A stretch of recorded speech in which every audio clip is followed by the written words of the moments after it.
আল্লাহু আকবার, আল্লাহু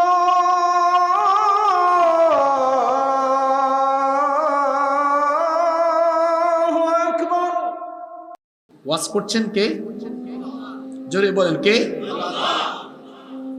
না, ভালো করে শুনেন।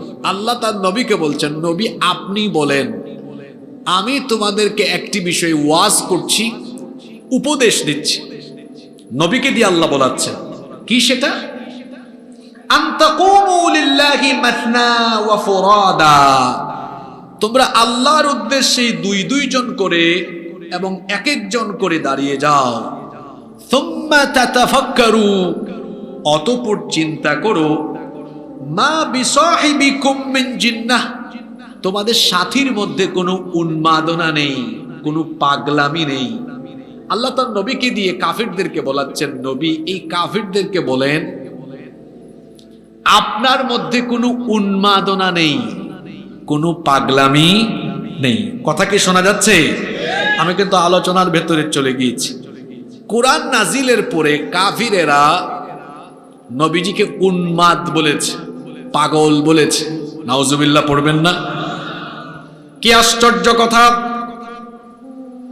কাফির মুশরিকদের চোখের সামনে নবীজির শিশুকাল গেল, কৈশোরকাল গেল, যৌবনকাল চলে গেল। 40 বছর পর্যন্ত মক্কার কোনো কাফির বেঈমান আল্লাহর নবীর ব্যাপারে কোনোদিনও কোনো আজে বাজে কথা বলে নাই। বরং তারা বলেছে, এই আরবের মধ্যে যদি সবচাইতে বেশি কেউ সত্যবাদী থাকে সে আর কেউ নয়। তারা বলতো তিনি হলেন মুহাম্মদ, আমরা বলি সাল্লাল্লাহু আলাইহি ওয়াসাল্লাম। তারা আরো বলতো এই আরবের মধ্যে যদি শ্রেষ্ঠ কোনো আমানতদার থাকেন তিনি হলেন মুহাম্মদ, আমরা বলি সাল্লাল্লাহু। তারা নবীজির চারিত্রিক মাধুর্যতায় মুগ্ধ হয়ে আল্লাহর নবীকে আল আমিন উপাধি দিয়েছিল। তারা নিজেরা এনে তাদের ধন সম্পদ আল্লাহর নবীর কাছে গচ্ছিত রেখে দিত। আল্লাহর নবীকে তারা বড় ভালোবাসতো, পছন্দ করত, মহব্বত করত। কাফিরেরাই বলতো তিনি এমন এক মানব, এমন এক মহামানব যিনি মুচকি হেসে হেসে বড় সুন্দর করে কথা বলেন, ভাষার ভেতরে অন্যরকম মাধুর্যতা এবং মিষ্টতা আছে। আর মুআমালাত মুআশারাতে তো চমৎকার, এত সুন্দর। তিনি দুঃখ পান, কাউকে দুঃখ দেন না। তিনি কষ্ট পান, কাউকে কষ্ট দেন না। যদি বলি আমি, তাহলে তারা এক কথায় নবীজির ব্যাপারে বলতো আরবের মধ্যে সবচাইতে সেরা, সর্বশ্রেষ্ঠ এবং অনন্য ব্যক্তিত্বের অধিকারী হলেন একজন, তিনি হলেন মুহাম্মদ, আমরা বলি সাল্লাল্লাহু। খুব খেয়াল করে শুনেন, হেরা গুহায় কোরআন নাজিল হওয়ার আগ পর্যন্ত মক্কার সব কাফির এবং বেঈমানেরা, আবু লাহাব, আবু জাহাল সহ সকলেই নবীজিকে মহব্বত করত, সকলেই নবীজিকে ভালোবাসতো। কিন্তু যখন থেকে আল্লাহর আরশে আজিম থেকে, লাউহে মাহফুজ থেকে যখন থেকে কোরআন নাজিল হওয়া আরম্ভ হলো, তখন থেকে এবার কাফির মুশরিকদের চোখে আল্লাহর নবী ধীরে ধীরে ধীরে ধীরে খারাপ হয়ে যেতে লাগলেন। এতদিন তিনি ছিলেন ভালো, এতদিন তিনি ছিলেন সর্বোত্তম, এতদিন তিনি ছিলেন আল আমিন, এতদিন তিনি ছিলেন আরবের সেরা ব্যক্তিত্ব। কিন্তু যখন থেকে কোরআন নাজিল হওয়া আরম্ভ হলো, তারা বলল মুহাম্মদ এখন পাগল হয়ে গিয়েছে। নাউজুবিল্লাহ। আল্লাহ তাআলা এই কাফির মুশরিকদের কথাগুলো কোরআনে কারিমে উঠিয়ে দিয়েছেন। আজকে যে বিষয় আমাকে দিলেন, এখানেও আল্লাহ বলেছেন, ও নবী এদেরকে বলেন তোমাদের সাথীর মধ্যে কোনো পাগলামি বা উন্মাদনা নেই। কোরআনের একটা মজা হলো, এক আয়াতের তাফসীর অন্য আয়াতে পাওয়া যায়। কাফিরেরা নবীজিকে যে পাগল বলতো, এটা কোরআনের বিভিন্ন সূরার বিভিন্ন আয়াতে আল্লাহ বলে দিয়েছেন।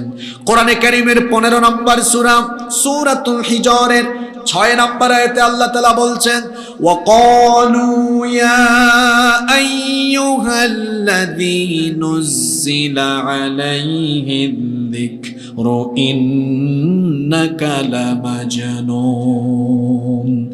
আর এই কাফিরেরা বলতো, হে ওই ব্যক্তি যার উপরে কোরআন নাজিল হয়েছে, ইন্নাকা লামাজনুন, নিশ্চয়ই তুমি একজন পাগল। এভাবে তারা নবীজিকে পাগল বলতো। আল্লাহর নবী যখন মূর্তি পূজার পৌত্তলিকতার বিরুদ্ধে একত্ববাদী রবের দিনের দাওয়াত দিলেন, তখন এই কাফিরেরা নবীজিকে কি বলেছিল শোনেন। কোরআনে কারীমের 37 নম্বর সূরা সূরাতুস সাফফাতের 36 নম্বর আয়াতে কাফির বেঈমানদের মুখের কথা আল্লাহ উঠায় দিয়েছেন। আল্লাহ তাআলা বলছেন কাফিরেরা বলতো ওয়ায়াকুলুনা আইন্না লাতারিকু আলিহাতিনা লিশাইরিম মাজনুন। এরা বলতো আমরা কি এই পাগল কবির কথায় আমাদের দেবতা উপাস্যদেরকে ইবাদত করা ছেড়ে দিব নাকি? কি সমস্যা? 40 বছর ধরে ইনি খুব ভালো, এখন কোরআন নাজিল হয়েছে, এখন তিনি পাগল হয়ে গেলেন। গাজীপুর কালীগঞ্জের মুসলমানেরা শুধু আমাদের নবীকেই কাফের মুশরিকরা দিন বিরোধীরা পাগল বলে নাই, বরং পৃথিবীতে আল্লাহ তাআলা যত পয়গম্বর যত নবী এবং রাসূল পাঠিয়েছেন সকল পয়গম্বরদেরকেই কাফির বেঈমানেরা দিন বিরোধীরা এই কমন গালিটা দিয়েছে, পাগল গালিটা দিয়েছে। এটা আমার কথা নয়, কোরআনে কারীমের 51 নম্বর সূরা সূরাতুয যারিয়াতের 52 নম্বর আয়াতে রব্বুল আলামিন বলছেন কাযালিকা মা আতাল্লাযীনা মিন ক্বাবলিহিম মির রাসূলিন ইল্লা ক্বালু সাহিরুন আও মাজনুন। আল্লাহ তাআলা বলছেন এইভাবে করে ইতিপূর্বে যত রাসূল প্রেরিত হয়েছেন সকল রাসূলদেরকেই এরা বলেছিল হয় তিনি জাদুকর নইলে তিনি পাগল। কি আশ্চর্য কথা! আল্লাহ নবীর কাছে কোরআন নাজিল হওয়ার আগ পর্যন্ত তিনি ছিলেন আল আমিন। কথা বুঝে থাকলে পুরুষোচিত কণ্ঠে জবাব দিয়ে বলেন তো, কোরআন নাজিলের আগে কাফিররা নবীজিকে কি ডাকতো?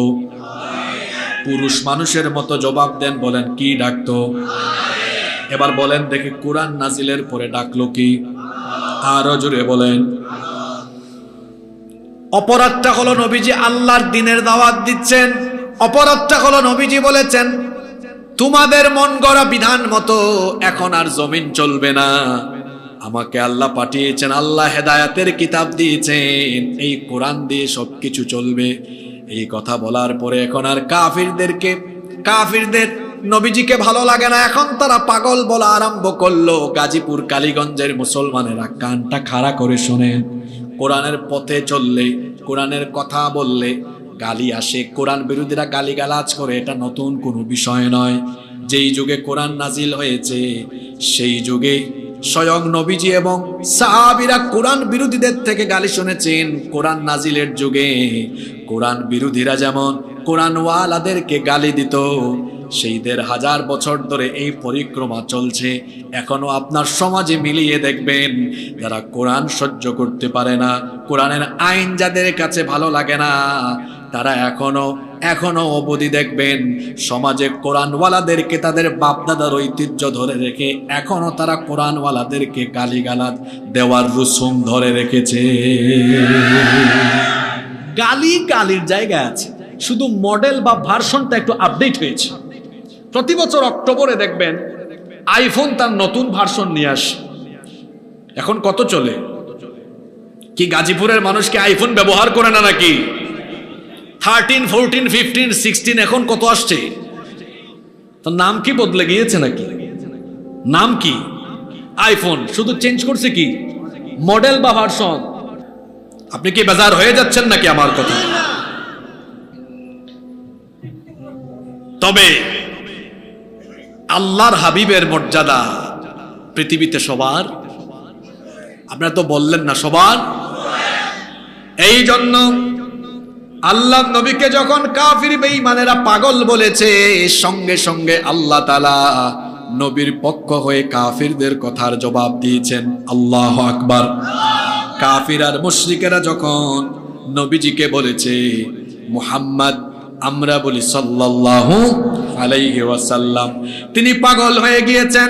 আল্লাহ তখন বলেছেন চিন্তা ভাবনা করে দেখো, মা বিসাহিবুকুম মিন জিন্নাহ, তোমাদের সাথী পাগল নন, তার মধ্যে কোনো উন্মাদনাও নেই। আল্লাহ তাআলা কাফির মুশরিকদের জবাব শুধু একটা জায়গায় দেন নাই, আরো বিভিন্ন জায়গায় দিয়েছেন। আপনি যদি কোরআনে কারীমের 68 নম্বর সূরাটা খুলেন, 68 নম্বর সূরার নাম হচ্ছে সূরাতুল কলম। জোরে বলেন তো সূরাটার নাম কি? ওখানে আল্লাহ তাআলা কলমের কসম করে কি বলেছেন শুনেন। আল্লাহ তাআলা বলছেন নুন ওয়াল কলামি ওয়া মা ইয়াসতুরুনা মা আনতা বিনি'মাতি রাব্বিকা বিমাজনুন। আল্লাহ তাআলা বলছেন কলমের কসম এবং তারা যা লিপিবদ্ধ করে তার কসম করে আমি বলছি মা আনতা বিনি'মাতি রাব্বিকা বিমাজনুন।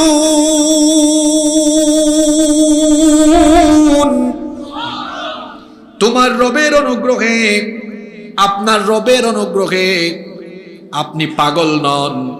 দেখেন কাফিররা নবীজিকে বলেছে পাগল, আর আল্লাহ কলমের কসম করে বলেছেন আপনি আল্লাহর দয়ায় পাগল নন।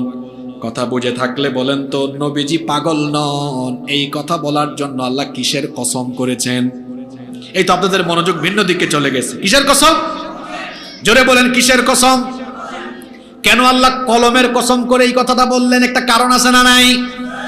এর কারণ হলো এই যে আমাদের চোখের সামনে যা আছে আর যা নাই, যা দেখি যা দেখি না, সব কিছু যিনি সৃষ্টি করেছেন গলার আওয়াজ বড় করে বলেন তিনি কে? কিন্তু বলেন তো দেখি সবার আগে আল্লাহ যে জিনিসটা সৃষ্টি করেছেন সেই জিনিসটার নাম কি? এই তো বলেন সেই জিনিসটার নাম কি? সবার আগে আল্লাহ কলম সৃষ্টি করেছেন। শুনেন এই হাদিসটা এবার। আল্লাহ নবী বলেছেন ইন্না আউওয়ালা মা খালাকাল্লাহুল কলম, নিশ্চয়ই আল্লাহ সর্বপ্রথম সবার আগে কলম সৃষ্টি করেছেন। জোরে বলেন আল্লাহ সবার আগে সর্বপ্রথম কি সৃষ্টি করেছেন? কলমকে সৃষ্টি করার পরে আল্লাহ কলমকে বললেন ফাকালা লাহু উকতুব, তুমি লিখো, লেখা আরম্ভ করো। কলম তখন আল্লাহকে বলল ইয়া রব মাযা আকতুব, হে রব আমি কি লিখব? আল্লাহ তাআলা তখন কলমকে বললেন উকতুব মাকাদিরা কুল্লি শাইইন হাত্তা তাকুমাস সাআ, কিয়ামত পর্যন্ত যা যা হবে সবার তাকদীর তুমি লেখা আরম্ভ করো। সুবহানাল্লাহ কইতে ইচ্ছে করে না? হাদিসটা বুঝলে এবার উত্তর দেন তো আল্লাহ সবার আগে সৃষ্টি করেছেন কি? এই কলম দিয়ে আল্লাহ সবার আগে কি লিখিয়েছেন? পুরুষ মানুষের মতো কথা বলেন, কি লিখিয়েছেন? তাকদীর লিখিয়েছেন। এখন প্রশ্ন হলো এটা আসমান জমিন সৃষ্টির কত বছর আগে? এবার সেই হাদিসটা শুনেন। হাদিসটি মুসলিম শরীফে এসেছে। আব্দুল্লাহ ইবনে আমর ইবনে আস রাদিয়াল্লাহু আনহুমা হাদিসের বর্ণনাকারী সাহাবী। আল্লাহর নবী বলেছেন কাতাবাল্লাহু মাকাদিরাল খালাইকি ক্বাবলা আন ইয়াখলুকাস সামাওয়াতি ওয়াল আরদা বি50 আলফ সানাহ। আল্লাহর নবী বলেছেন আসমান সমূহ, সাত আকাশ আর জমিন সৃষ্টির 1-2 বছর আগে নয়, আসমান জমিন সৃষ্টির 50,000 বছর আগে আল্লাহ কলমের মাধ্যমে তাকদীর লিখিয়েছেন। এখানে আল্লাহ কলমের কসম করে কেন বললেন নবী আপনি পাগল নন? এটা দিয়ে আল্লাহ কাফিরদেরকে বুঝাতে চাইলেন, কাফিররা তোমরা মনে করছো নবীজি 40 বছর পরে হঠাৎ করে নবুয়তের দাবিদার হয়েছেন, হঠাৎ করে তিনি তাকে নবী হিসাবে বলা আরম্ভ করেছেন। এই ধারণা তোমাদের ভুল। এই ধারণা থেকেই নবীকে পাগল বলছো। নবীজি পাগল নন। আর তিনি যে নিজেকে নবী হিসাবে দাবি করছেন, হঠাৎ করে তিনি নবী হন নাই, বরং আসমান জমিন সৃষ্টির 50,000 বছর আগে যখন কলম দিয়ে সবার তাকদীর লেখা হয়েছে, তখনই কলম দিয়ে লেখা হয়েছে আখিরি নবী তোমাদের মাঝে আগমন করবেন। সুবহানাল্লাহ ভাষায় গিয়ে বলিয়েন। এজন্য আল্লাহ কোরআনের 68 নম্বর সূরা কলমের মধ্যে কলমের কসম করে বলেছেন নুন ওয়াল কলামি ওয়া মা ইয়াসতুরুন মা আনতা বিনি'মাতি রাব্বিকা বিমাজনুন। কলমের কসম করে বলছি আপনি পাগল নন। কাফিররা বলতো নবীজিকে পাগল, আর আল্লাহ তাআলা জবাবে বলেছেন নবী আপনি পাগল নন। কোরআনে কারীমের 52 নম্বর সূরাতুত তুরের 29 নম্বর আয়াতে আল্লাহ আবার বললেন ফাযাক্কির ফামা আনতা বিনি'মাতি রাব্বিকা বিকাহিনিন ওয়ালা মাজনুন। ও নবী আপনি উপদেশ দিতে থাকেন, আপনার রবের অনুগ্রহে আপনি গণক কিংবা পাগল নন। আল্লাহ তাআলা সূরা সাবার এই আয়াত 46 নম্বর আয়াতে এই কথা বললেন কুল ইন্নামা আ'ইদুকুম বিওয়াহিদা আন তাকুমু লিল্লাহি মাসনা ওয়া ফুরাদা সুম্মা তাতাফাক্কারু মা বিসাহিবিকুম মিন জিন্নাহ। ও নবী, আপনি বলুন, আমি তোমাদেরকে উপদেশ দিচ্ছি, বা একজন করে আল্লাহর উদ্দেশ্যে দাঁড়িয়ে যাও, নিজেরা চিন্তা করো, সেটাও যদি না পারো দুইজন মিলে চিন্তা ভাবনা করে দেখো, তোমাদের সাথীর মধ্যে কোনো পাগলামি নেই, কোনো উন্মাদনা নেই। আল্লাহ তাআলা কোরআনে কারীমের 7 নম্বর সূরা সূরাতুল আরাফের 184 নম্বর আয়াতে এভাবে বলছেন, আওয়ালাম ইয়াতাফাক্কারু মা বিসাহিবিহিম মিন জিন্নাহ। তোমরা কি চিন্তা করবে না, তারা কি একটু ভাববে না, তাদের সাথীর মধ্যে কোনো পাগলামি নেই, কোনো উন্মাদনা নেই, বরং তিনি হলেন, তার পরিচয় আল্লাহ দিয়ে দিলেন, ইন হুয়া ইল্লা নাযীরুল লাকুম বাইনা ইয়াদাই আযাবিন শাদীদ। আল্লাহ তাআলা এবার তার নবীর পরিচয় করিয়ে দিচ্ছেন, তিনি তো কেবলমাত্র আসন্ন কঠিন আযাব সম্পর্কে একজন সতর্ককারী ব্যতীত আর কিছুই নন। নবীজি হচ্ছেন নাদির। কথা বুঝে থাকলে বলেন তো নবীজির নাম কি? এটাও কইতে পারলেন না, জোরে বলেন নবীজির নাম কি? নবীকে আল্লাহ অনেক নাম দিয়েছেন, তিনি হলেন বাশির, তিনি হলেন নাদির। নবীজির একটা নাম হলো নাদির। সূরা সাবার আয়াতে আল্লাহ তার নবীকে পরিচয় করিয়ে দিয়েছেন, ও নবী, আপনি হলেন নাদির, আপনি হলেন সতর্ককারী। রব্বুল আলামিন কোরআনুল কারীমের 25 নম্বর সূরা সূরাতুল ফুরকানের প্রথম আয়াতে এভাবে বললেন, তাবারাকাল্লাযী নাযালাল ফুরকানা আলা আবদিহি লিয়াকুনা লিল আলামিনা নাযীরা। বরকতময় সেই সত্তা যিনি তার বান্দার উপরে এই ফুরকান নাজিল করেছেন, যাতে করে তিনি সবাইকে সতর্ক করে দিতে পারেন। রব্বুল আলামিন কোরআনে কারীমের 35 নম্বর সূরা সূরা ফাতিরের 24 নম্বর আয়াতে এভাবে বলছেন, এই আয়াতটা আপনাদের পরিচিত আয়াত, যারা পারেন আমার সাথে বলেন, ইন্না আরসালনাকা বিল হাক্কি বাশীরান ওয়া নাযীরা ওয়া ইম মিন উম্মাতিন ইল্লা খালা ফিহা নাযীর। আল্লাহ তাআলা বলছেন, ইন্না আরসালনাকা বিল হাক্কি বাশীরান ওয়া নাযীরা, নিশ্চয়ই আমি আপনাকে সত্য সহকারে সুসংবাদদাতা এবং সতর্ককারী হিসেবে পাঠিয়েছি। আর এমন কোন কওম নেই যাদের কাছে আমি সতর্ককারী পাঠাই নাই। ও নবী, আমি আপনাকে সতর্ককারী হিসেবে পাঠিয়েছি। দেখেন একটা কথা আল্লাহ কত আয়াতে বলেছেন।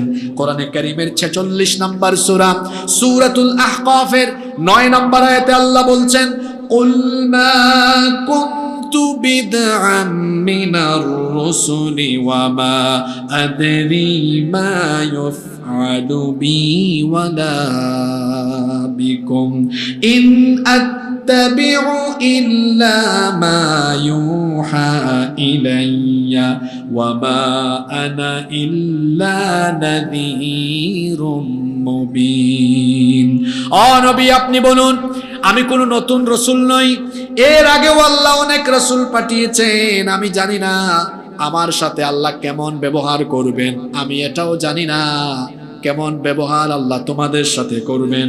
আমি কেবলমাত্র তার অনুসরণ করি যা আমার কাছে আল্লাহ ওহী হিসাবে পাঠান। আর আমার পরিচয়, আমি পাগল নই।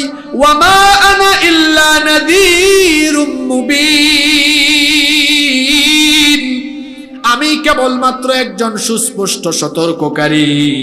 কোরআনে কারীমের 51 নম্বর সূরা সূরাতুয যারিয়াতের 50 এবং 51 নম্বর আয়াতে আল্লাহ বলছেন, ফাফিরু ইলাল্লাহ ইন্নী লাকুম মিনহু নাযীরুম মুবিন ওয়ালা তাজআলু মা'আল্লাহি ইলাহান আখারা ইন্নী লাকুম মিনহু নাযীরুম মুবিন। আল্লাহ তাআলা বললেন ফাফিরু ইলাল্লাহ, অতএব তোমরা আল্লাহর দিকে ধাবিত হও। ইন্নী লাকুম মিনহু নাযীরুম মুবিন, নিশ্চয়ই আমি তার তরফ থেকে আসা একজন সুস্পষ্ট সতর্ককারী। আল্লাহ তাআলা এজন্য সূরা সাবার এই 46 নম্বর আয়াতে পরিচয় করিয়ে দিচ্ছেন কাফিররা তোমরা আমার নবীকে বলো পাগল, শুধুমাত্র কোরআন নাজিলের কারণে আমার নবীকে বলছো পাগল, তিনি পাগল নন।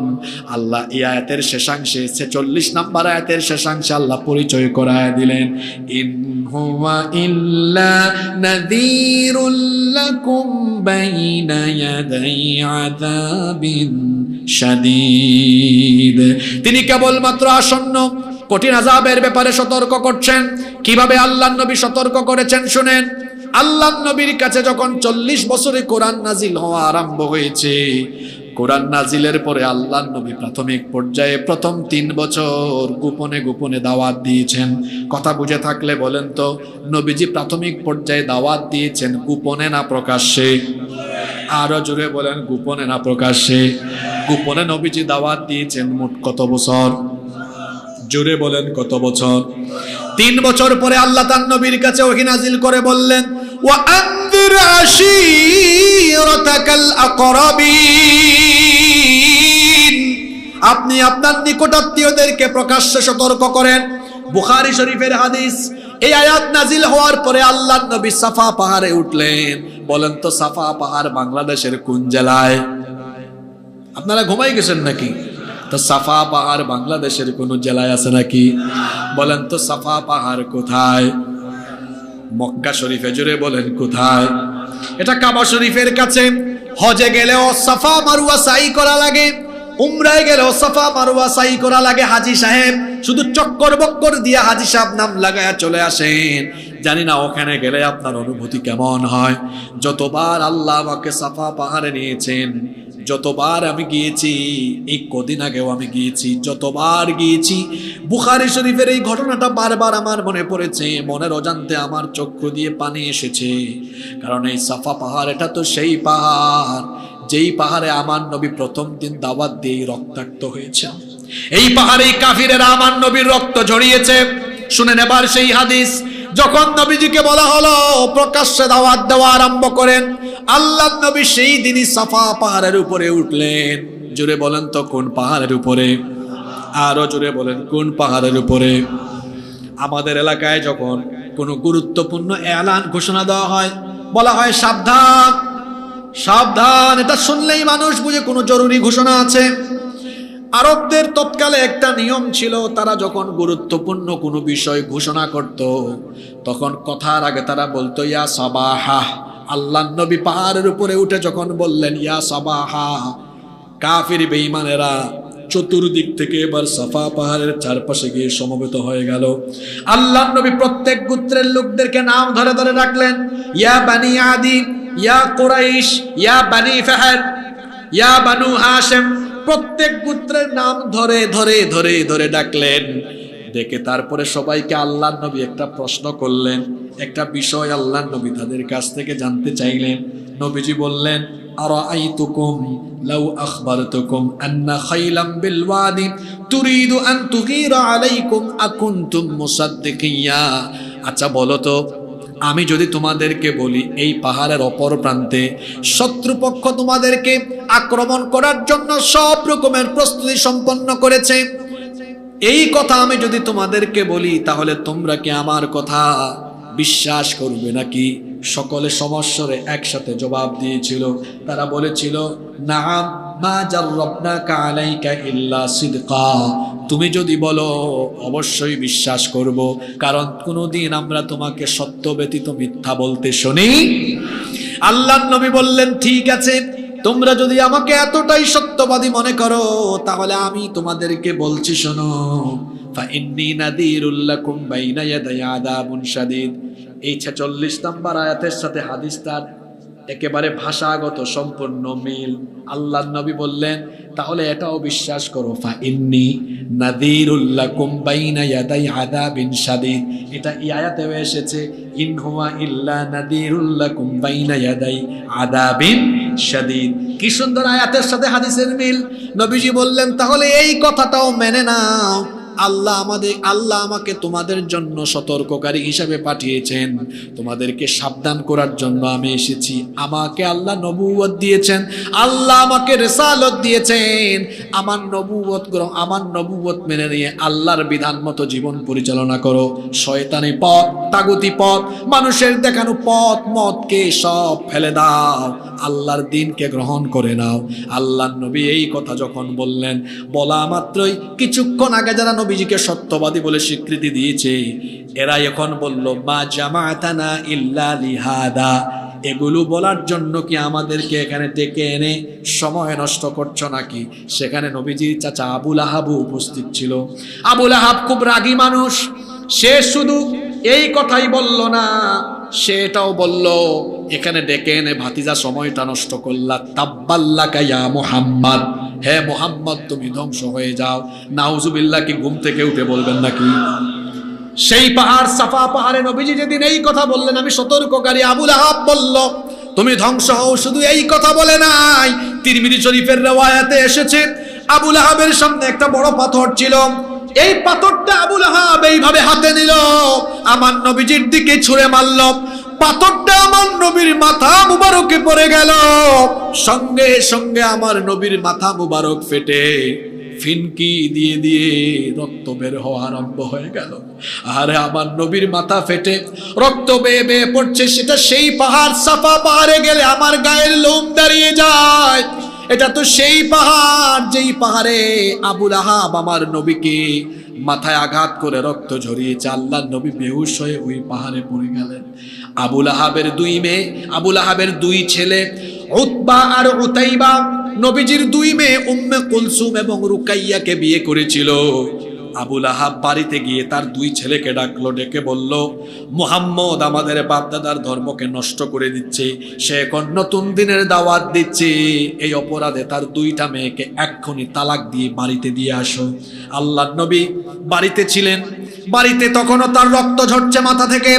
আবুল আহাবের দুই ছেলে নবীজির বাড়িতে গিয়ে বলল, তারা বলল, মুহাম্মদ, আমরা বলি সাল্লাল্লাহু আলাইহি ওয়াসাল্লাম, আমাদের আব্বাজান বলেছেন আপনি নাকি নতুন দাওয়াত দিচ্ছেন, এই অপরাধে আপনার দুইটা মেয়েকে তালাক দিয়ে আপনার কাছে রেখে গেলাম।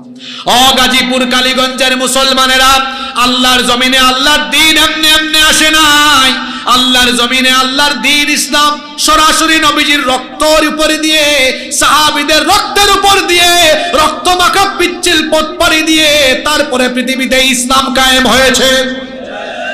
আল্লাহর নবী এইভাবে করে রক্ত দিয়েছেন। যেই দিন এই কথা বলেছেন, আমি হলাম আল্লাহর তরফ থেকে প্রকাশ্য সতর্ককারী, সতর্ক করছি, সেই দিনই কাফেরেরা নবীজিকে আঘাত করেছে। শুধু গালি নয়, গালির পাশাপাশি নবীজিকে আঘাত করেছে। আবুল আহাব যখন নবীজিকে গালি দিল, সঙ্গে সঙ্গে গালির জবাব দিয়ে আল্লাহ আবুল আহাবের নামে একটা সূরা নাজিল করে দিলেন, তাব্বাত ইয়াদা আবি লাহাবিন ওয়া তাব মা আগনা আনহু মালুহু ওয়া মা কাসাব সায়াসলা নারান যাতা লাহাবিন ওয়া ইমরাআতুহু হাম্মালাতাল হাতাব ফি জিদিহা হাবলুম মিন মাসাদ।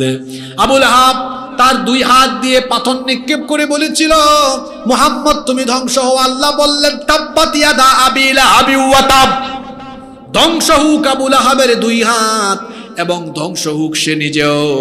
সে যা ধন সম্পদ উপার্জন করেছে তা তার কোনো কাজে লাগেনি। সে আর তার স্ত্রী উভয়কে লেলিহান অগ্নিশিখায় জাহান্নামের শাস্তি আস্বাদন করার প্রতিশ্রুতি যিনি করেছেন, জোরে বলেন তিনি কে? আরো জোরে বলেন তিনি কে? যেদিন আল্লাহর নবী এই কথাটা বললেন, 46 নম্বর আয়াতে এসেছে, তোমরা আমাকে পাগল বলছো, আমি পাগল নই, আমাকে আল্লাহ সতর্ককারী হিসেবে পাঠিয়েছেন। সেই দিনই কাফেররা নবীজিকে ফুলের মালা দিয়েছে না মেরেছে? কথা বলছেন না কেন? জোরে বলেন কি করেছে? নবীজির পথ ধরে, এই তরিকা ধরে যারা মানুষের তৈরি করা পথ মতের বিরুদ্ধে গিয়ে বলবে আমরা আল্লাহর জমিনে আল্লাহর দিন চাই, তাদের উপরে হামলা আসবে, হুমকি ধামকি আসবে, তাদেরকেও রক্ত দিতে হবে। কিন্তু যারা আল্লাহর নবীর সুন্নাতের উপরে টিকে থাকবে তারা রক্ত দিবে, কিন্তু কোনো বাতিলের সামনে মাথা নুয়াবে না। এমন পরিস্থিতি যদি আপনাদের সামনে আসে, রক্ত দিতে প্রস্তুত আছেন তো আপনারা? আমার দেশের যুবকেরা যেখানে সেখানে ঘাম ফেলে, রক্ত ঝরায়। আমি আগেই বলছি না, তুমি এত সস্তা কেন? হ্যাঁ, তোমাকে মানুষ চামচার মতো ব্যবহার করে কেন? তুমি কার চামচা হয়েছো? তোমার তারুণ্য আর যৌবন কারো চামচামিতে তুমি বিসর্জন দিও না। এই তারুণ্য আর যৌবন আল্লাহর জমিনে আল্লাহর দ্বীন কায়েমে উৎসর্গ করে দাও। আল্লাহ বলছেন, হ্যাঁ নবী, আপনি কাফেরদেরকে ওয়াজ করেন। কাফেরদেরকে কি করেন? ওয়াজ করেন। এই যে আল্লাহ বলছেন এই আয়াতে, কুল ইন্নামা আইদুকুম বিওয়াহিদা, বলেন নিশ্চয়ই আমি তোমাদেরকে একটা বিষয় ওয়াজ করতেছি। কি ওয়াজ? আন তাকুমু লিল্লাহি মাসনা ওয়া ফুরাদা, দুই দুইজন করে বা এক একজন করে আল্লাহর উদ্দেশ্যে দাঁড়িয়ে যাও। সুম্মা তাতাফাক্কারু, অতঃপর চিন্তা করো, ভালো করে একনিষ্ঠভাবে চিন্তা করে বলো, মা বিসাহিবিকুম মিন জিন্নাহ, তোমাদের সাথী তো পাগল নয়। ইন হুয়া ইল্লা নাযীরুল লাকুম বাইনা ইয়াদাই আযাবিন শাদীদ, তিনি তো কেবলমাত্র আসন্ন গজব সম্পর্কে সতর্ককারী ব্যতীত আর অন্য কিছু নন। এরপরের আয়াত 47 নম্বর আয়াত, আল্লাহ বলছেন, ও নবী আপনি তাদেরকে এই কথাটাও বলেন, কুল মা সাআলতুকুম মিন আজরিন ফাহুয়া লাকুম ইন আজরিয়া ইল্লা আলাল্লাহ ওয়া হুয়া আলা কুল্লি শাইইন শাহীদ। ও নবী আপনি বলেন, এই যে আমি তোমাদের কাছে আল্লাহর দ্বীনের দাওয়াত পৌঁছে দিচ্ছি, এর জন্য আমি তোমাদের কাছ থেকে কোনো প্রতিদান চাই না, বরং প্রতিদান হলো তোমাদেরই। আমার প্রতিদান তো কেবল একজনের কাছে আছে, যিনি আমার প্রতিদান দিবেন। জোরে বলেন তিনি কে? তিনি সবকিছুর উপরে সাক্ষী। কোরআনে কারীমের 25 নম্বর সূরা সূরাতুল ফুরকানের 56 নম্বর আয়াতে আল্লাহ এভাবে বলছেন, ওয়ামা আরসালনাকা ইল্লা মুবাশশিরাও ওয়া নাযীরা কুল মা আসআলুকুম আলাইহি মিন আজরিন ইল্লা মান শাআ আন ইয়াত্তাখিযা ইলা রাব্বিহি সাবিলা। ও নবী আপনাকে তো কেবলমাত্র সুসংবাদদাতা আর সতর্ককারী হিসেবে পাঠিয়েছি, আপনি এটা তাদেরকে বলে দেন তোমাদের কাছ থেকে আমি কোনো প্রতিদান চাই না। আর যে ব্যক্তি ইচ্ছা করবে সে তার রবের পথে পরিচালিত হতে পারবে। কোরআনে কারীমের 42 নম্বর সূরা সূরাতুশ শুরা এর 23 নম্বর আয়াতে আল্লাহ তাআলা বলছেন, ও নবী আপনি বলে দেন, কুল লা আসআলুকুম আলাইহি আজরান ইল্লাল মাওয়াদ্দাতা ফিল কুরবা, আমি তোমাদের কাছ থেকে কোনো প্রতিদান চাই না, সুতরাং তোমরা আমার সাথে আত্মীয়তার সৌহার্দ্য এটা নষ্ট করো না। এই আয়াতটা ভালো করে শুনেন। আল্লাহর নবী কাফিরদেরকে বলছেন, আমি যে তোমাদের কাছে আল্লাহর দ্বীন পৌঁছায় দিচ্ছি, এর কারণে আমার সাথে আত্মীয়তার যে সৌহার্দ্যমূলক সম্পর্ক আছে এটা নষ্ট করে দিও না। আমার বিরোধিতা করতে করতে করতে করতে আত্মীয়তার সৌহার্দ্যের এই সম্পর্ক নষ্ট করে তোমরা আমার সাথে শত্রুতা বাড়িয়ে দিও না।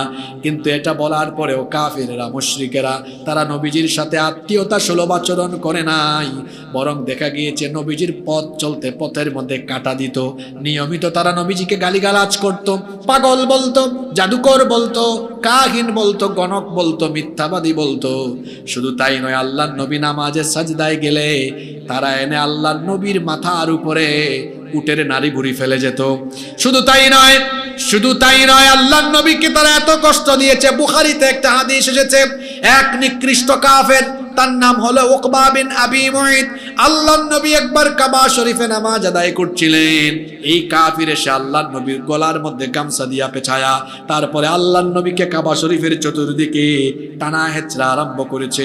আবু বকর রাদিয়াল্লাহু আনহু এই দৃশ্য দেখার পরে এগিয়ে এসে ওই কাফিরের হাত থেকে নবীজিকে রক্ষা করে বললেন, আতাকতুলুনা রাজুলান আইয়াকুলা রাব্বি আল্লাহ, এই অপরাধী কি লোকটাকে তোমরা মেরেই ফেলতে চাও নাকি? যিনি ঘোষণা করেছেন আল্লাহ আমার রব, আমাদের রব যিনি, তিনি কে? আল্লাহ আমার রব, এই রবি আমার সব। আল্লাহ আমার রব, এই রবি আমার সব। দমে দমে তনু মনে তারি অনুভব। আল্লাহ আমার রব, এই রবি আমার সব। আমাদের রব যিনি, তিনি কে?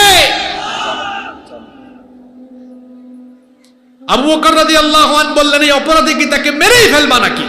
যিনি ঘোষণা করেছেন আল্লাহ আমাদের রব। ভালো করে শুনেন, এইভাবে করে কাফিররা আল্লাহর নবীকে শুধু গালিগালাজ করেনি, আল্লাহর নবীর পবিত্র দেহ মুবারকে হাত তুলেছে।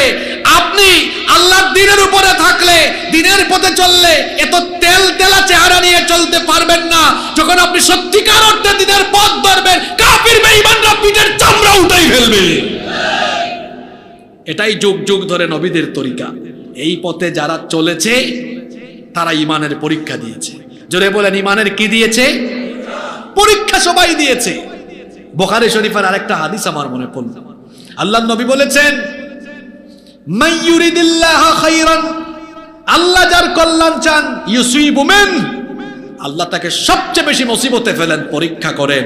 আরেক হাদিসে এসেছে, নবীজি বলেছেন, ফায়ুবতালার রাজুলু আলা হাসাবি দীনিহি, যার দিনদারিতার মাত্রা যত বেশি তার জীবনে পরীক্ষাও তত বেশি। আল্লাহ যাদেরকে পছন্দ করেন তাদেরকে জীবনে পরীক্ষা করেন তত কম না বেশি? জোরে বলেন, কম না বেশি? আমাদের উপরে যত পরীক্ষা, বালা মুসিবত, বিপদ আপদ যাই আসুক না কেন, আমরা আমাদের জাতির পিতা। জাতির পিতা কে? জোরে বলেন। ইব্রাহিম আলাইহিস সালামের মতো ইস্তেকামত থাকবো, তাকে যখন আগুনে ফেলে দেওয়া হচ্ছে, ফেরেশতা এসে বলতেছে, আমারে বলেন না আমি একটা ঝাপটা দিয়া আগুনকে সাগরে ফেলে দেই। তিনি বলেছেন, তোমারে কি আল্লাহ পাঠিয়েছেন? সে বলতেছে না। তিনি তখন বললেন, তো তোমারে যেহেতু আল্লাহ পাঠান নাই, তোমার সাহায্যেরও আমার দরকার নাই। এই আগুনে ঝাঁপ দিলে যদি আমার আল্লাহ খুশি হন, একবার না, আল্লাহ যতবার চাইবেন ততবার আমি আগুনে ঝাঁপ দিব। আল্লাহু আকবার। আগুনে ঝাঁপ দেওয়ার সময় তিনি কি বলেছেন? তার মুখের কথা শুনেন। তিনি বলেছেন, হাসবি আল্লাহু ওয়া নি'মাল ওয়াকিল, আমার জন্য আল্লাহ যথেষ্ট, তিনি আমার অভিভাবক। যখন তিনি এইরকম আল্লাহর উপর ভরসা করেছেন, আগুনকে আল্লাহ হুকুম করলেন, আগুন তোমার স্বভাব হলো পুড়িয়ে দেওয়া, আজকে তুমি স্বভাবের বিপরীত কাজ করবে। যখনই আমার খলিলকে এই আগুনে ফেলে দেওয়া হবে, আগুন তুমি তার জন্য ফুল বাগানে পরিণত হয়ে যাবে। সেই আগুন কি শান্তিদায়ক হয়ে যায় নাই? জোরে বলেন, যায় নাই? ঈমানের উপরে থাকলে সাহায্য করেন কে? আল্লাহ তার নবীকে বললেন, ও নবী আপনি বলেন, আমি তোমাদের কাছ থেকে কোনো প্রতিদান চাই না। আপনি আরো বলেন। সূরা সাবার 48 নম্বর আয়াত, আল্লাহ তাআলা বললেন, ও নবী আপনি বলে দেন, কুল ইন্না রাব্বি ইয়াকযিফু বিল হাক্কি আল্লামুল গুয়ুব, নিশ্চয়ই আমার রব সত্য পাঠিয়েছেন আর যাবতীয় সকল গায়েব সম্পর্কে তিনি অবহিত। ও নবী আপনি বলেন, নিশ্চয়ই আমার রব সত্য পাঠিয়েছেন। কথা বুঝে থাকলে বলেন তো, আল্লাহ কি পাঠিয়েছেন?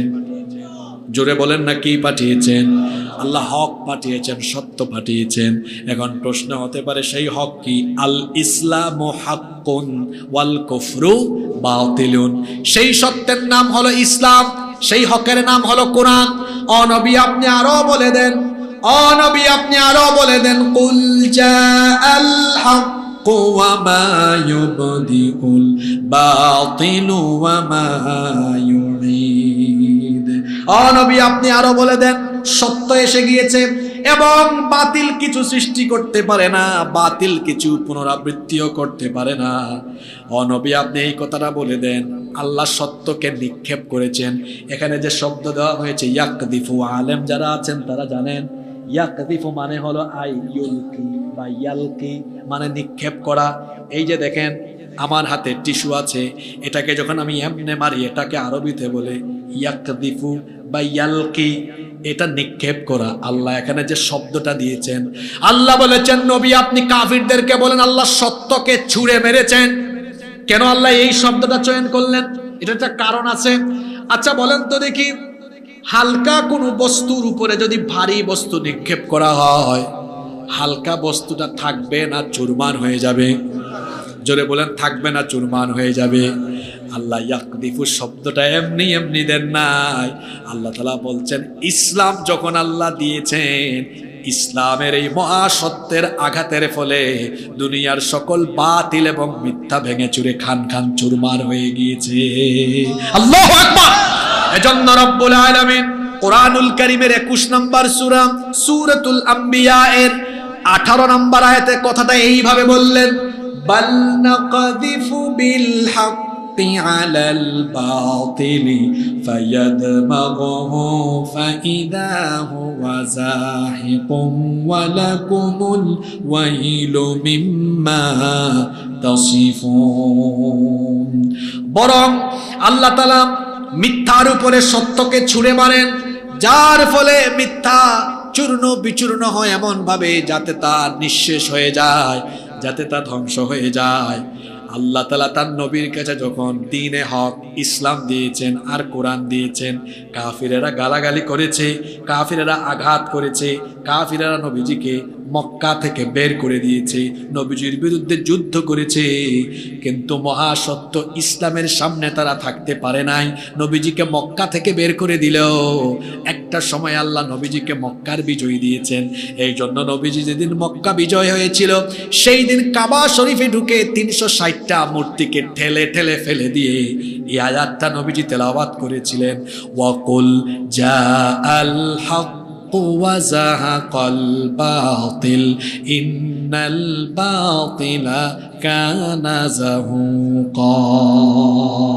ও নবী বলুন, সত্য এসেছে, মিথ্যা দূরীভূত হয়েছে, আর মিথ্যা সব সময় দূরীভূতই হয়। আল্লাহ তাআলা এই যে সূরা সাবার এই আয়াতে বলেছেন 49 নম্বর আয়াত, কুল জাআল হাক্কু ওয়া মা ইউবদিউল বাতিলু ওয়া মা ইউঈদ। নবীজি আপনি বলেন সত্য এসেছে, আর বাতিল কখনো কিছু সৃষ্টি করতে পারে না, পুনরাবৃত্তি করতে পারে না। নবী বলেন মহাসত্য যখন এসে যায়, মহাসত্যের আঘাতে দুনিয়ার সকল বাতিল শক্তি ভেঙে চুরমার হয়ে যায়। এখানে যদি ওই আমাদের এসএম নজরুল ইসলাম ভাইয়ের মতো একটু পড়াশোনা করে আসতেন, আজকের ওয়াজ আরো মজা লাগতো, এটা দার্সে হইলে আরো ভালো লাগতো। কথাটা কি বলছি অনেকে টেরও পায় নাই। এই যে পৌত্তলিকরা মিথ্যার উপরে প্রতিষ্ঠিত ছিল, আল্লাহ তার নবীকে বলেছেন আপনি এদেরকে বলে দেন এই মিথ্যা সত্যের উপরে টিকে থাকবে না। আজও পৃথিবীতে মানুষের তৈরি করা পথ মতের উপরে যারা টিকে আছে, তারা মনে করে ইসলামকে, আল্লাহর দ্বীনকে বা দ্বীনের পথের পথিকদেরকে তারা নাস্তানাবুদ করে দিবে। সূরা সাবার এই আয়াত পড়ে তারা যেন শিক্ষা নেয়, মহাসত্যের আঘাতে তাদের সবকিছু ভেঙে চুরে চুরমার হয়ে গিয়ে তাদের অধঃপতন হয়ে যাবে, অধঃপতন হয়ে যাবে। এবং ফাঁকা মাঠে কিসের স্লোগান দ্বারা? সম্মানিত ভাইয়েরা, আল্লাহ তাআলা বলছেন এভাবেই সত্যের আঘাতে মিথ্যা চুরমার হয়ে যাবে।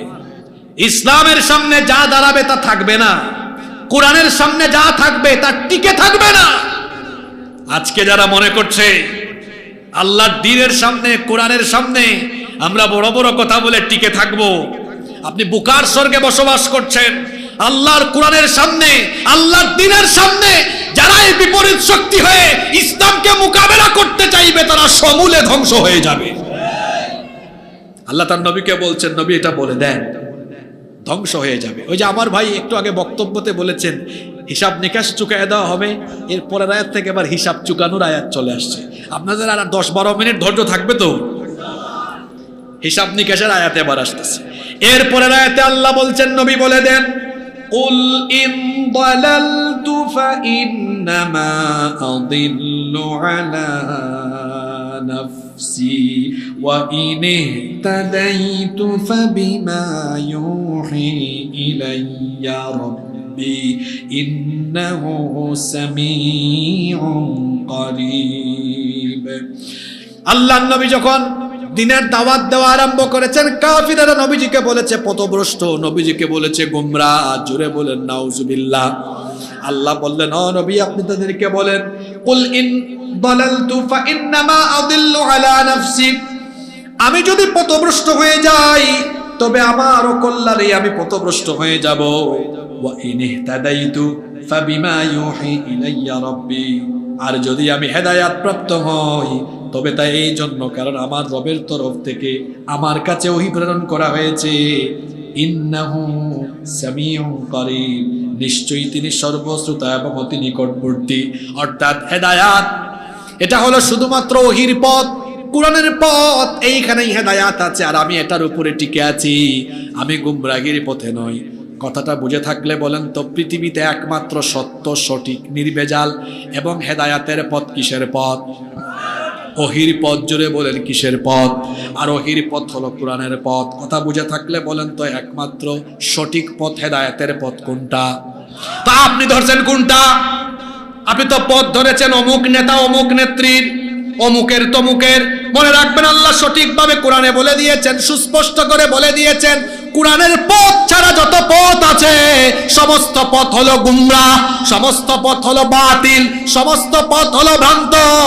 একমাত্র পথ হলো সহজ পথ, সঠিক পথ হলো কিসের পথ? আর জোরে বলেন কিসের পথ? আল কোরআনের পথ, এই পথই আসল পথ। আল কোরআনের পথ, এই পথই আসল পথ। অন্য পথে অন্য মতে নেই যে রহমত। আল কোরআনের পথ, এই পথই আসল পথ। সহজ পথ কোনটা? জোরে বলেন। মরা মানুষের মতো মনে হচ্ছে ওয়াজ করতেছি গুরুস্থানে। কিসের পথ? এরকম আওয়াজ হলে আগামী বছর থেকে আমার দাওয়াত দিয়ে না। এরকম মরা শ্রোতাদের সামনে আমার ওয়াজ করতে আমার ভালো লাগে না। শ্রোতা জুইতের 10 জন হইলে যথেষ্ট। কয়জন হইলে? আর অজুইতা এটা হাজার হাজার হইলেও ভালো লাগে না। কথা বলতে হবে তো, নইলে মনে হবে এখানে কবরস্থানের সামনে বসে আছে। সহজ পথ, সঠিক পথ কোনটা? কিসের পথ? এছাড়া যা আছে সব বেঠিক পথ। আপনি ধরছেন কোন পথ? জোরে বলেন কোন পথ ধরছেন? তো কোরআন কি এটা বুঝতে হবে আগে। আপনার জীবন পরিচালনার জন্য যা কিছু দরকার সব কোরআনে আছে না নাই? কি করে ব্যবসা করবেন কোরআনে নাই? কি করে আদালত চালাবেন কোরআনে নাই? তা আপনি যে বললেন কোরআনের পথ ধরছেন, আপনার আদালতে এখানে কিসের আইন চলে? মানুষের আইন না আল্লাহর আইন? জোরে বলেন না কেন, কার আইন? তা আপনি কোন পথ ধরে আছেন? এবার আসেন আমরা ফায়দার কথা বলি। এই যে বাংলাদেশ স্বাধীন হওয়ার পরে 54 বছর হয়ে গেল, এই 54 বছর ধরে আপনাদের দেশে আল্লাহর আইন চলছে না মানুষের আইন চলছে? কথা বলেন না কেন, কার আইন? এবার আপনারা দল মত সব ভুলে গিয়ে একটু ফায়দার কথা শুনেন আর আমাকেও জবাব দেন। বলেন তো, এই মানুষের আইনে আপনি চিন্তা করেন আগে কতটুকু আপনার কল্যাণ হলো। বিশেষ করে এই 54 বছরের মধ্যে 32টা এই দেশের সবচেয়ে বেশি নারীরা ক্ষমতা পেয়েছেন। প্রধানমন্ত্রী, বিরোধী দলীয় নেত্রী, স্পিকার, স্বরাষ্ট্রমন্ত্রী, পররাষ্ট্র, শিক্ষা সব নারীদের কাছে ছিল। কিন্তু এই 32 বছর নারীরা এত ক্ষমতা পাইয়াও দেশে কি নারী ধর্ষণ, নির্যাতন, নিপীড়ন তারা বন্ধ করতে পেরেছে? তাদের সাথে পুরুষদের ক্ষমতাও অ্যাড করে দিলাম। 54 বছরে মানুষের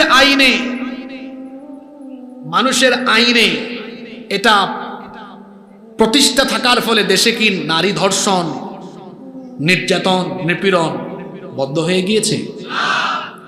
এই যে 7-8 মাস আগে মাগুরায় আমাদের এক ছোট্ট বোন, তার নাম কি?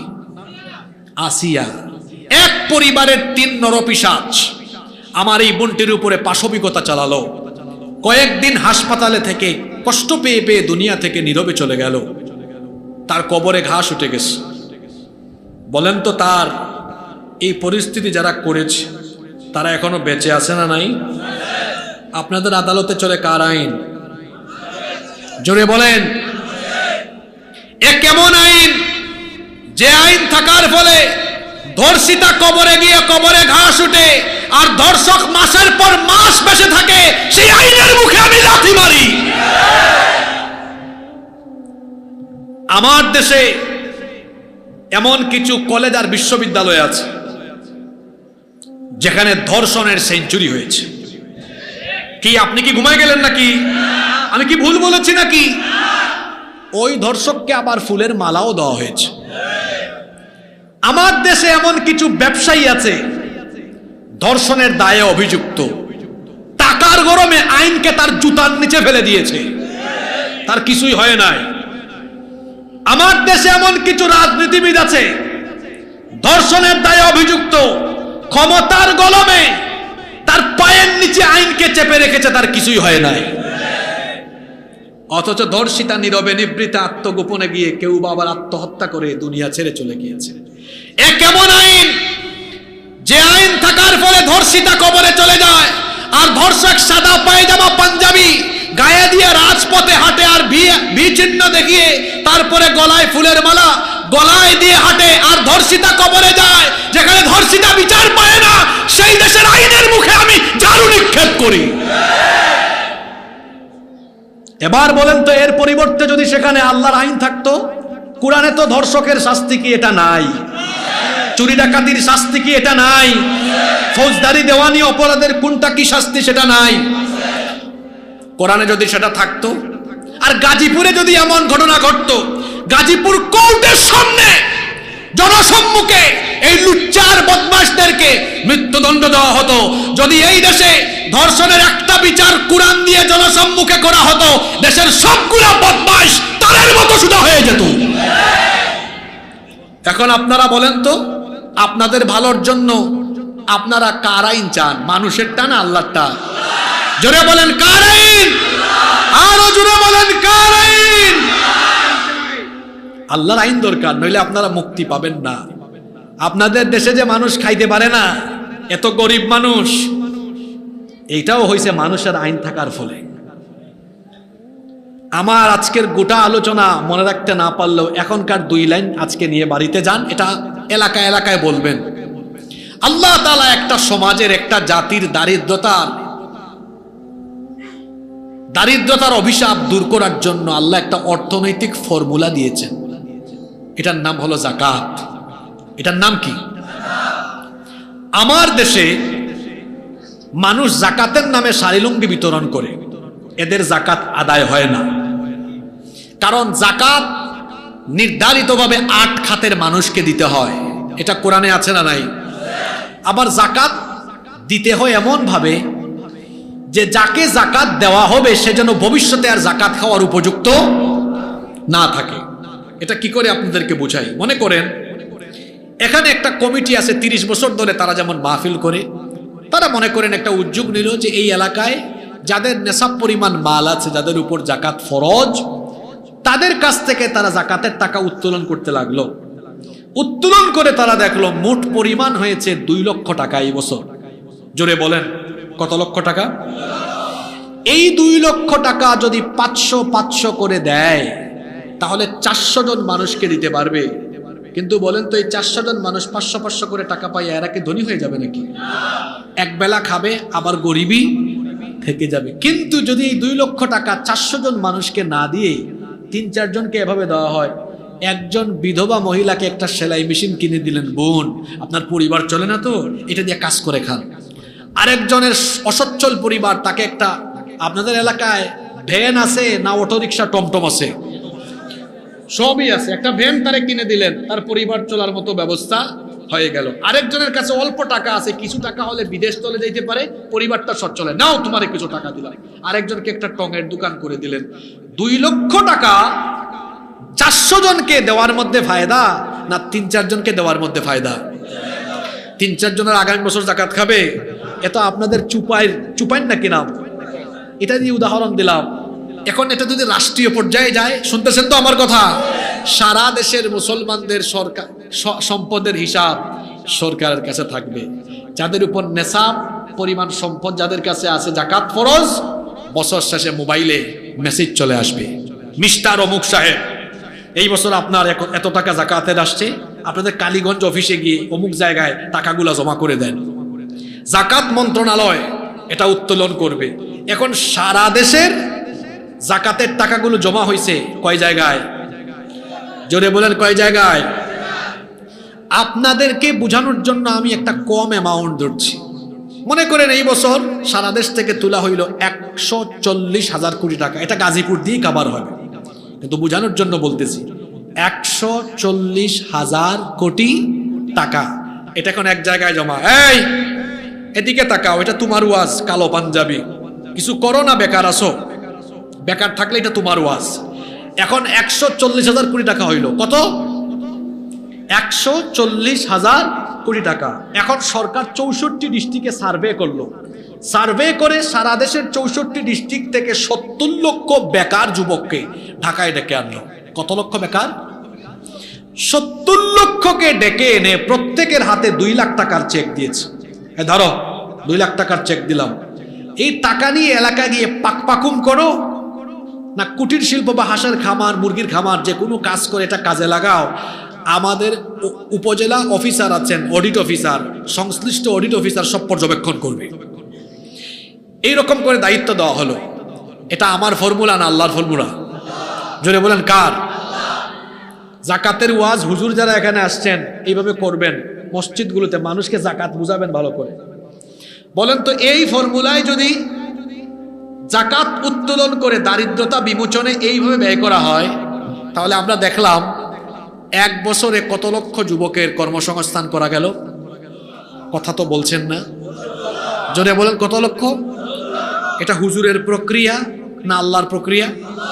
এবার আপনারা বলেন তো, এই প্রক্রিয়ায় যদি 10 বছর এরকম চলতেই থাকে, আপনাদের দেশে 10 বছর পরে কোনো গরিব মানুষ, না খাওয়া মানুষ থাকবে?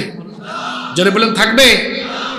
54টা বছর ধরে আপনারা শুনতেছেন আমরা সুযোগ পাইলে দারিদ্রতা মুক্ত বাংলাদেশ গড়ব। এটা যারা বলে, দেখা যায় তারা সুযোগ পাইলে 5 বছরে তার নিজের ক্ষুধাই মিটাইতে পারে না। যে তার নিজের ক্ষুধা মিটাতে পারে না, সে কি করে আপনার ক্ষুধা মিটাবে? শুনে রাখেন, গাজীপুরের শত শত জনতা কান খাড়া করে শুনেন, 54 বছর ধরে এভাবে প্রতারিত হয়েছেন। আমরা আপনাদেরকে বলছি, মানুষের তৈরি করা ফর্মুলা দিয়ে আপনারা বাংলাদেশে দারিদ্রতার কবর দিতে কোনোদিন পারবেন না। চ্যালেঞ্জ করলাম, আমি কোরআন হাতে নিয়ে বলে গেলাম, যদি আল্লাহর দেওয়া এই ফর্মুলা গ্রহণ করেন, তাহলে এই বাংলাদেশে 10 বছর পরে একজন গরিব মানুষও খুঁজে পাবেন না।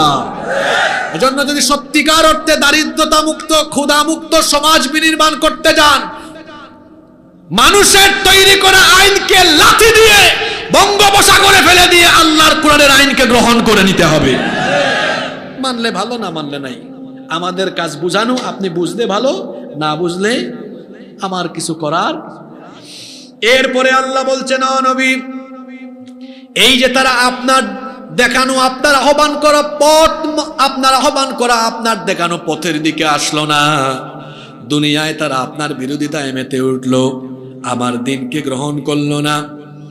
ওই যে আমার ভাই বক্তব্য বলেছেন আল্লাহ হিসাব চুকায় দিবেন, হিসাব চুকার আয়াত শোনেন। ও নবী, এই যে আপনি তাদেরকে দাওয়াত দিলেন, এখন এই যুগে তো নবী নাই, নবীদের এই দায়িত্ব পালন করছেন উলামারা। আপনাদেরকেও বলা হবে, এই যে তোমাদেরকে দিনের দিকে ডাকা হলো, আহ্বান করা হলো, এটা গ্রহণ করলা না, মানলা না, এর কারণে কি হবে? আল্লাহ তার নবীকে দুনিয়ায় থাকতেই বলে দিয়েছেন, ও নবী, যদি তাদের অবস্থাটা দেখতেন কিয়ামতের দিন, এদের অবস্থা এমন হবে, এরা আপনার পথ মত, কোরআনের পথ গ্রহণ না করার কারণে পরিস্থিতি এত জটিল হবে। আল্লাহ তাআলা পরের আয়াত 51 নম্বর আয়াতে বলছেন, ওয়ালাউ তারা ইদ ফাজিউ ফালা ফাউতা ওয়া উখিদু মিন মাকানিন করিব। আর আপনি যদি তাদেরকে দেখতেন কিয়ামতের দিন তারা অত্যন্ত ভীত সন্ত্রস্ত হয়ে পড়বে, সেই দিন তারা আল্লাহর আযাব থেকে বাঁচার জন্য পালানোর কোনো পথ খুঁজে পাবে না, এবং নিকটস্থ স্থান থেকে তাদেরকে সেদিন পাকড়াও করা হবে। আল্লাহর আযাব তাদেরকে এমন ভাবে সেদিন ধরবে, সেদিন তাদেরকে এমন ভাবে আযাব আর গজবে ফেলা হবে, আল্লাহর আযাবের ভয়ে তারা চিৎকার করতে থাকবে, আর্তনাদ করতে থাকবে। জাহান্নাম যখন তাদেরকে গ্রাস করার জন্য এগিয়ে আসবে, তখন এই কাফিররা কি বলবে? আল্লাহ তাআলা বলছেন, ওয়াকালু আমান্না বিহি ওয়া আন্না লাহুমুত তানাহুশু মিন মাকানিম বাঈদ। সেই দিন বলবে আল্লাহ এখন আমরা ঈমান আনছি। কখন? তো গুরুস্থানে ওয়াজ চলে। কখন? এখন মানে কোন সময়? তা কিসের ওয়াজ চলে? কোন সময় বলতেছে এটা? পরবর্তীতে সুযোগ পাইলে ইউটিউব থেকে শুনেন। আর আমি আমার মনে বুঝ দিয়া গেলাম, আল্লাহ এক গুরুস্থানে ওয়াজ করে গেলাম, এছাড়া আমার আর কিছু বলার না। এইরকম শ্রোতা আমি অন্তত কোথাও পাই না। আমি সব জায়গায় গেলে মানুষ জানে আসিফুর রহমান অন্তত আসার আগে পড়ালেখা করে আসে। প্রতিদিন মাহফিল আমি লেখাপড়া করে যাই। আপনার এখানে কি বলবো, আমি লেখাপড়া করে আসছি, পয়েন্টের বাইরে কথা বলার টাইমও আমার। তা আমি মনে বুঝ দিয়া গেলাম আল্লাহ এক গুরুস্থানে ওয়াজ করে গেলাম। তা আমি এবার বলে দিই, এরা কিয়ামতের দিন বলতেছে, যখন জাহান্নাম গ্রাস করতেছে তখন বলতেছে আল্লাহ আমরা ঈমান আনলাম। কি আনলাম? কোন দিন বলতেছে? আল্লাহ তাদেরকে বলছেন ওয়া আন্না লাহুমুত তানাফুসু মিন মাকানিন বাঈদ। আরে দূরবর্তী স্থান থেকে তারা কি করে ঈমানের নাগাল পাবে? দূরবর্তী স্থান থেকে তারা কিভাবে ঈমানের নাগাল পাবে? তার মানে হলো ঈমান এখন যেখানে আনছে এটা বড় দূর, বরং ঈমান আনার জায়গা ছিল দুনিয়া, সেখানে ঈমান আনে নাই, সেখানে ঈমানের পথে চলে নাই, রসুল চিনে নাই। দেখেন না আমার সমাজে অনেকে আছে যারা রসুলের আদর্শ গ্রহণ করতে চায় না, যারা রসুলের নেতৃত্ব মানতে চায় না, কিন্তু কবরে রসুলের দলে যেতে চায়। ওই যে বলে বিসমিল্লাহি আলা মিল্লাতি, কারে দে রসুলের দলে উঠায়া, তার সারা জীবন রসুলের পথ মত আদর্শ বাদ দিয়ে ওই নেতা আর ওই নেত্রীর পথে তার জীবন গিয়েছে। এখন কার দলে যাইতে চায়? হ্যাঁ ওই দেখেন না আল্লাহর কোরআনের আয়াত, ওখানে গিয়ে বলতেছে আল্লাহ আমি কি আনলাম? জোরে বলেন কি আনলাম? আল্লাহ বলতেছেন না, এটা তো ঈমান আনার সময়টা তো চলে গিয়েছে, এখন তুমি ঈমান আনলে লাভ হবে না। কোরআনের একটা মজা হলো, এক আয়াতের তাফসীর অন্য আয়াতে পাওয়া যায়। এটা আল্লাহ সূরা দুখান, কোরআনের 44 নম্বর সূরা, সূরা দুখানের 10 নম্বর আয়াত থেকে এইভাবে বলছেন, ফারতাকিব ইয়াউমা তাতিস সামাউ বিদুখানিম মুবিন ইয়াগশান নাস হাযা আযাবুন আলীম। সেই দিন আকাশ ধোঁয়াচ্ছন্ন হয়ে গিয়ে এমন ভাবে কিয়ামতের ময়দানে এই জাহান্নামীরা আল্লাহর গজবে আচ্ছন্ন হয়ে পড়বে। সেই দিন তারা বলবে রব্বানা কশিফ আন্নাল আযাবা ইন্না মুমিনুন, রব আমাদেরকে তুমি আযাব থেকে বাঁচাও, আমরা এখন ঈমানদার হয়ে যাব। আমরা এখন কি হয়ে যাব? আল্লাহ তাআলা বলছেন আন্না লাহুমুয যিকরা ওয়া ক্বাদ জাআহুম রাসূলুম মুবিন সুম্মা তাওয়াল্লাউ আনহু ওয়া ক্বালু মুআল্লামুম মাজনুন। এখন বলতেছি ঈমান আনতেছি, অথচ তার কাছে দুনিয়ায় কি রসুল যায়নি? তার কাছে কি রসুল গিয়ে রসুলকে তাকে সতর্ক করেনি? তারা কি করেছিল? সুম্মা তাওয়াল্লাউ আন, মুখ ফিরিয়ে নিয়ে বলেছিল ওয়া ক্বালু মুআল্লামুম মাজনুন, ইনি যেমন তেমন পাগল নন, উনি শিক্ষিত পাগল।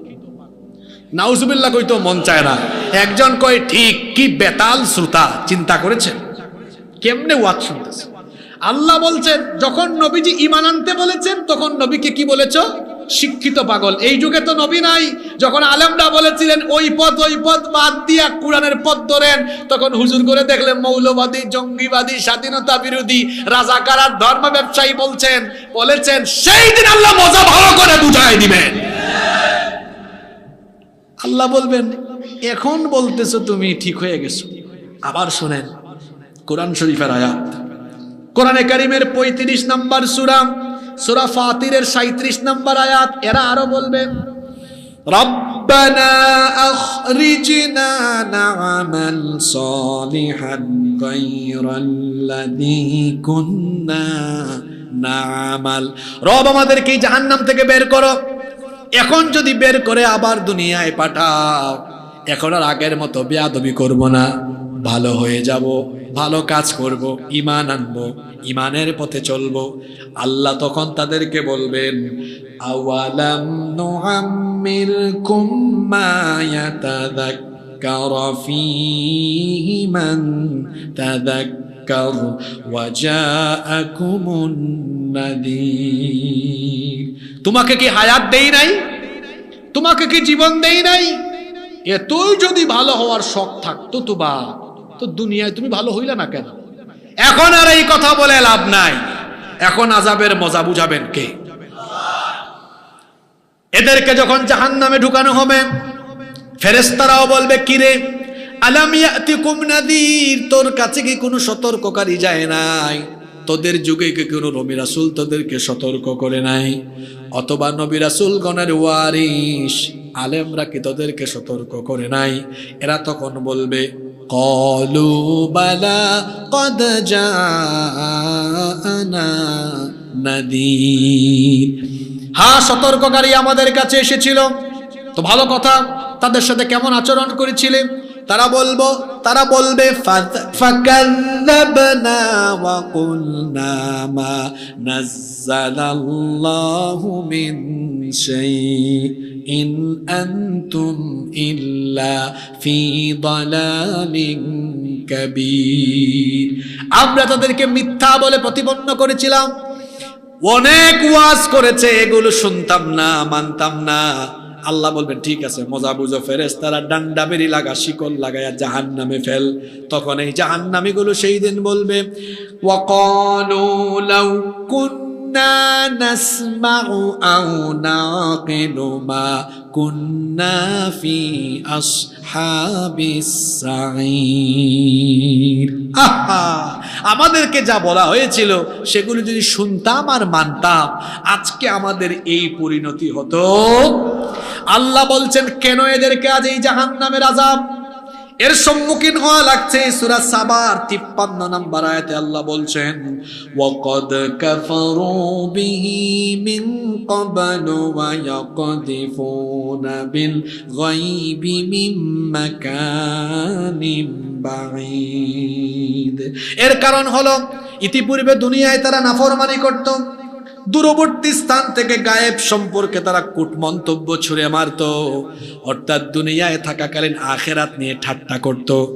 আখিরাত তার মনের বিশ্বাসে ছিল না। আখিরাত তার মনের বিশ্বাসে ছিল না বলেই তো আল্লাহর সাথে সাক্ষাৎ হবে, হিসাব দেওয়া লাগবে, আল্লাহর সামনে দাঁড়াতে হবে, এই ভয়টা অন্তরে ছিল না। ওইভাবে জীবনটা কাটায় এসেছে, দুনিয়ার জীবনটা ওইভাবেই কাটায় এসেছে। এখন এসে বলতেছে আল্লাহ ঈমান আনলাম।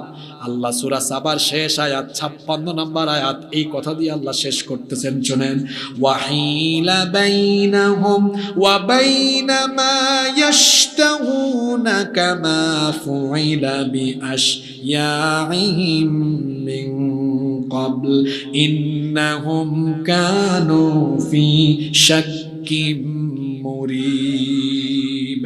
আল্লাহ তাআলা বলছেন, এখন তারা যা কামনা করছে, অর্থাৎ তারা কামনা করে তারা এখন ঈমান আনবে। আল্লাহ বলছেন, তাদের মধ্যে তাদের এই আবদারের মধ্যে আমি একটা অন্তরাল, একটা পর্দা তৈরি করে দিলাম, যেমন ইতিপূর্বে তাদের সমগোত্রীয়দের ক্ষেত্রে করা হয়েছিল। ঈমান আনার সময় যারা ঈমান আনে না, আল্লাহর গজব আসার পরে যারা ঈমান আনে, সেই ঈমান আল্লাহ গ্রহণ করেন না। আল্লাহ এই কথা সূরা সাবার শেষ আয়াতে বলেছেন, ইতিপূর্বে তাদের মতো যারা ছিল আল্লাহর গজব আসার পরে তাদের ঈমান আর গ্রহণ করা হয়। যেমন ফেরাউনের কথা আমি বলি, ফেরাউনকে আল্লাহ যখন তার দলবল সহ পানিতে ডুবায় মারছেন, আল্লাহ কোরআন শরীফের মধ্যে বলেছেন, শোনেন ভালো, ফেরাউন পানিতে ডুবে ডুবে মারা যাচ্ছিল, তখন সে কি বলেছিল? তখন সে বলেছিল, হে আল্লাহ আমি ঈমান আনলাম। সে তখন বলেছিল, আমানাত বিহি বানু ইসরাইল, বনি ইসরাইল যার উপরে ঈমান এনেছে আল্লাহ আমি তার উপরে ঈমান আনলাম। আল্লাহ বলতেছেন, কিরে বাটপার, আল আন ওয়া ক্বাদ আসাইতা ক্বাবলু ওয়া কুনতা মিনাল মুফসিদিন, এখন তুই ঈমান আনস, অথচ এর আগে তুই যা মন চাই তাই করেছিলে, সন্ত্রাসী আর বিশৃঙ্খলা আর স্বৈরাচারী জালিমের মতো আচরণ করেছিলে। এখন গজবের টাইম আসছে, গজবের টাইমে তওবা করলেও তওবা আর কবুল হয় না। কথা কি বোঝা গিয়েছে? পতনের সময়, গজবের সময় আর তওবা কবুল। এই 8টা আয়াত যে এতক্ষণ ধরে প্রায় 2 ঘন্টা ধরে আলোচনা করছি, এর বেসিক কথাগুলো কি আমি এবার 1-2 মিনিটে বলি। নবীজির কাছে কোরআন নাজিল হওয়ার পরে নবীজিকে কাফেররা পাগল বলতো আর বিভিন্ন গালি দিত। আল্লাহ তাআলা আয়াত নাজিল করে বললেন, তোমাদের চোখের সামনে এই লোকটা শিশুকাল থেকে 40 বছর পর্যন্ত বেড়ে উঠেছে, কোনোদিন তাকে তোমরা গালি দিলা না, পাগল বললা না, এখন কেন পাগল বলো? অপরাধ। তিনি কি প্রচার করেন? জোরে বলেন, কি প্রচার করেন? আল্লাহ বলছেন তোমরা ভালো করেই জানো তার মধ্যে উন্মাদনা বা পাগলামির কোনো স্বভাব নেই। এমনকি আল্লাহ কোরআন শরীফের বহু আয়াতে জবাব দিয়েছেন, এমনকি কলমের কসম করে পর্যন্ত আল্লাহ বলেছেন যে কলম দিয়ে আমি আসমান জমিন সৃষ্টির আগে মানুষের ভাগ্য লিখেছি, তখন থেকেই তো আমি লিখে দিয়েছি তিনি নবী হবেন, সুতরাং তাকে তোমরা পাগল বলছো কেন? পাগল বলার কারণও আল্লাহ বলেছেন। অপরাধ। তিনি কার দাওয়াত দেন? জোরে বলেন, তিনি কার দাওয়াত দেন? আল্লাহ নবী যখন দাওয়াত দিয়েছেন তখন কাফিররা শুধু পাগল বলেনি, তাকে মেরেছে, পিটিয়েছে, নির্যাতন করেছে। আল্লাহ নবী দাওয়াত থামান নাই, বরং আল্লাহ নবীজিকে বলেছেন আপনি ওয়াজ করে বলেন। এই যে 8টা আয়াত দিয়েছেন, আয়াতের সামারি মূল কথাগুলো এখন বলে যাচ্ছে। নবীজি যখন দাওয়াত দিয়েছেন বাধা দিয়েছে কাফেররা, নবীজি বলেছেন নবী তাদেরকে বলেন যতই গালিগালাজ, বাধা, বিপত্তি, নির্যাতন যা কিছু করো না কেন, ভারী বস্তু দিয়ে পাতলা বস্তুকে আঘাত করলে যেমন তা ভেঙে চুরমার হয়, আল্লাহর তরফ থেকে দিনে হক ইসলাম এসেছে, কোরআন এসেছে। এখন কোরআনের সামনে, ইসলামের সামনে তোমাদের বাতিল মত পথ বেশি দিন টিকবে। এজন্য মক্কা বিজয়ের পরে নবীজি বলেছেন যা আল হক ওয়া যাহাকাল বাতিল ইন্নাল বাতিলা কানা যাহুকা। সত্য এসেছে, মিথ্যা দূরীভূত হয়েছে, মিথ্যার কবর হয়েছে। এরপরে শেষের দিকের আয়াতগুলোতে আল্লাহ বলেছেন এভাবেই যারা আল্লাহর দিন গ্রহণ না করে আল্লাহর দিনের সাথে বেয়াদবি করে করে দুনিয়া থেকে চলে গিয়েছে, আখিরাতে কিয়ামতে যখন তারা সত্যি সত্যি আল্লাহর গজবের সামনে পড়বে, সেই দিন তারা বলবে আল্লাহ এখন আমরা ঈমান আনছি। এখন আমরা কি আনছি? আল্লাহ তখন বলবেন এখন আর ঈমান আনার কোনো দাম নাই, কারণ দুনিয়াতে ঈমান আনা দরকার ছিল, সেখানে আনো নাই। তারা বলবে আল্লাহ তাহলে এখন আবার পাঠাই দেন দুনিয়ায়, এখন গেলে ঈমান আনে ভালো পথে চলবো। আল্লাহ বলবেন এখন আর পাঠানোর সুযোগ নাই। আল্লাহ বলছেন এভাবেই তাদেরকে হিসাব চুকায় দেওয়া হবে, বুঝায় দেওয়া হবে।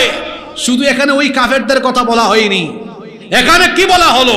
এখানে বলা হয়েছে যারা এইভাবে করে দুনিয়ায় আল্লাহর কিতাব বাদ দিয়ে, রসুলের দেখানো পথ মত বাদ দিয়ে অন্য পথে চলবে, আখিরাতে আল্লাহ তাদেরকে কঠিন আযাবের সম্মুখীন করবেন। দুনিয়ায় লাঞ্ছনা, আখিরাতের গজব থেকে তাদেরকে কেউ বাঁচাতে পারবে। এই 8 আয়াত থেকে কি শিখলাম? শিক্ষা হলো এই, কোরআনের পথে চললে গালিগালাজ আসবে, কিন্তু আমরা সবর করব, আল্লাহর দ্বীনের পথে চলব। দ্বিতীয় শিক্ষা হলো আমরা আল্লাহর দ্বীনের পথে চলতে গিয়ে বাধা বিপত্তি যাই আসুক না কেন আমরা ইস্তেকামত থাকব। তৃতীয় শিক্ষা হলো আল্লাহর দ্বীনের পথ অনুসরণ করা বাদ দিয়ে দিলে দুনিয়ায়ও লাঞ্ছনা, আখিরাতেও শাস্তি আছে না নাই? বরং শান্তির পথ, মুক্তির পথ কোরআনের পথ। কিসের পথ? এজন্য এই কোরআনের ওয়াজ শুনলেই হবে না, কোরআন রেগুলার পড়েন, বুঝেন, আমল করেন, আর কোরআন ওয়ালাদের সাথী হয়ে যান। আল্লাহ আমাদের সবাইকে সেই তৌফিক দান করেন।